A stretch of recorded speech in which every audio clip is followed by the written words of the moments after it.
আসসালামু আলাইকুম, welcome to my channel Sukhi's kitchen থেকে তোমাদের সবাইকে স্বাগত।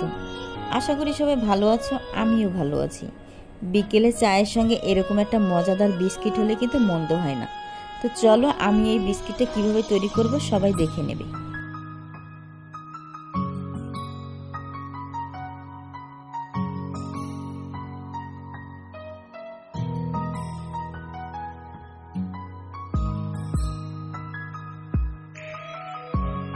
তো আমি বিস্কিটটা তৈরি করার জন্য এখানে আমি 2 কাপ আটা নিয়েছি।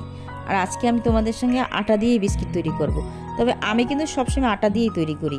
এবার আমি এখানে 1 কাপ সুজি দিয়ে দিলাম, 3 টেবিল চামচ বাদাম কুচি করে দিয়েছি, আর 2 টেবিল চামচ গুঁড়া দুধ দিয়ে দিলাম, স্বাদ মতো লবণ দিয়ে দিলাম, আর হাফ চা চামচ বেকিং পাউডার দিব, অবশ্যই বেকিং পাউডার।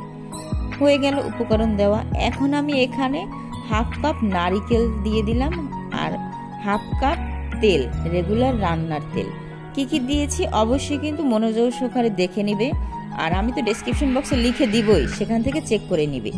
এখন তেলটা দেওয়ার পরে খুব সুন্দর করে আমার হাতের সাহায্যে সব কিছু মিশিয়ে নিচ্ছি। আর এই যে তোমাদের দেখিয়ে দিচ্ছি কতটা সুন্দর হয়েছে।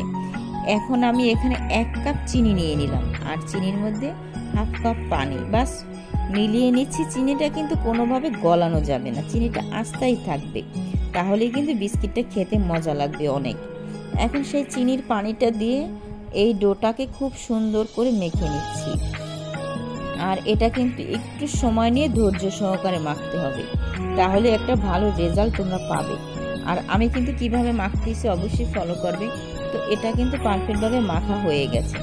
এখন আমি এটা একটা সাইডে রেখে দেব 5 মিনিটের জন্য। ফিরে আসলাম 5 মিনিট পর। এখন চলে যাব আমি এই বিস্কিটের শেপগুলো দেওয়ার জন্য। আর এই বিস্কিটটা যে কতটা মজা হয়েছে, যদি তোমরা একবার বানিয়ে খাও তবে বিশ্বাস করবে। চাবান দিলে নারকেল বাজে, বাদাম মুখের সঙ্গে মিলে যায়, তার ভিতরে আবার আস্তা চিনি থাকবে। বোঝো কতটা মজা হয় এই বিস্কিটটা। এরকম ঘরোয়া পরিবেশে অল্প উপকরণ দিয়ে যদি তোমরা এরকম একটা বিস্কিট বানিয়ে নাও, বিকেলবেলা দুধ চা বা রং চা যেটাই বানাও না কেন, খুব মজা লাগবে খেতে। আর আমি তোমাদের সঙ্গে কিন্তু বিস্কুটের শেপগুলো শেয়ার দেখিয়ে দিচ্ছি যে কতটা একেবারে মোটাও না আবার একেবারে পাতলাও না। এখন একটা ছুরির সাহায্যে এরকম লম্বা লম্বা দাগ কেটে নিচ্ছি। তোমরা চাইলে কিন্তু অন্য কোনো ডিজাইনও দিতে পারো, তবে আমার কাছে এই ডিজাইনটাই ভালো লাগলো বেশি। তবে আমার মতনই যে তোমাদের বানাতে হবে এরকম কোনো কথা নেই, তোমরা চাইলে যে কোনো ডিজাইন দিতে পারো। এখন একটা ফ্রাই প্যান দিয়ে দিলাম, আর এর ভিতরে আমি আমার পরিমাণ মতন তেল দিয়ে দিলাম। এখন দেখে নিলাম যে তেলটা কতটা গরম হয়েছে, চেক করে নিয়েছি। এবার সেই যে বিস্কিটগুলো আমি সেগুলোকে সম্পূর্ণ দিয়ে দিলাম। আর আমার এখানে টোটাল 1 কেজি বিস্কিট হয়েছিল, মাত্র 2 কাপ আটা 1 কাপ সুজি, এগুলো দিয়ে মাত্র এইটুকু উপকরণ দিয়ে আমার এখানে 1 কেজি বিস্কিট হয়েছে। যদিও চাইছিলাম একবার তোমাদের সঙ্গে মেপে শেয়ার করব, তো সেটা আর করা হয় না কোনো কারণে। এখন বিস্কিটগুলোকে কিন্তু কাঁটা চামচের সাহায্যে উঠিয়ে নিচ্ছি। এখন এখানে একটা কথা বলবো, এই বিস্কিটটা যখন তোমরা প্রথম বানাবে তখন কিন্তু বিস্কিটগুলো একটু নরম থাকবে, কিন্তু যখন ভাজার পরে রেখে দেবে 10 থেকে 15 মিনিট পর, তখন এতটা শক্ত হবে, মানে ক্রিস্পি আর কুরমুর কুরমুর করবে।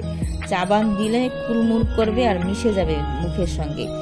আর মানে বাদামের কারণে খুব সুন্দর একটা স্মেল আসে, খেতে দুর্দান্ত হয়, যেহেতু গুঁড়া দুধ দেওয়া ছিল এই বিস্কিটটার ভিতরে। তো কথা বলতে বলতে আমি সম্পূর্ণ বিস্কিটগুলোকে ভেজে নিচ্ছি। আমি সব সময় শেয়ার করি তোমাদের সঙ্গে নতুন নতুন মজাদার মজাদার রেসিপি। আর আমার এই বিস্কিটটা কীরকম হয়েছে অবশ্যই কমেন্টে জানাবে। একবার হলো বাসায় ট্রাই করবে, বড় ছোট বাচ্চারা সবাই পছন্দ করবে, খুবই মজার বিস্কিট। আমি তো বিস্কুটগুলো বলতে গেলে একটু পরপরই খেয়ে নিয়েছি, মজা হয়েছিল এতটা।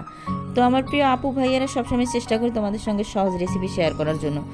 যদি আমার ভিডিওটা ভালো লেগে থাকে তাহলে প্লিজ চ্যানেলটা সাবস্ক্রাইব করে আমার পাশেই থেকে যেতে পারো। আর একটা কথা, অবশ্যই আমার ভিডিওটা মনোযোগ সহকারে দেখবে সবাই, লাইক দিয়ে। এখন তোমাদের একটা বিস্কিট আমি ভেঙে দেখাচ্ছি যে কতটা ভিতরে ক্রিস্পি আর নরম তুলতুলে। তবে এটা কিছুক্ষণ পরে শক্ত হয়ে যাবে, এটা কোনো ব্যাপারই না। এই ছিল মজাদার বিস্কুটের রেসিপি, অবশ্যই একবার বাসায় ট্রাই করবে। আর আমার এই বিস্কিটে কী কী লেগেছে ডেসক্রিপশন বক্সে পেয়ে যাবে। আজ এ পর্যন্ত, আল্লাহ হাফেজ।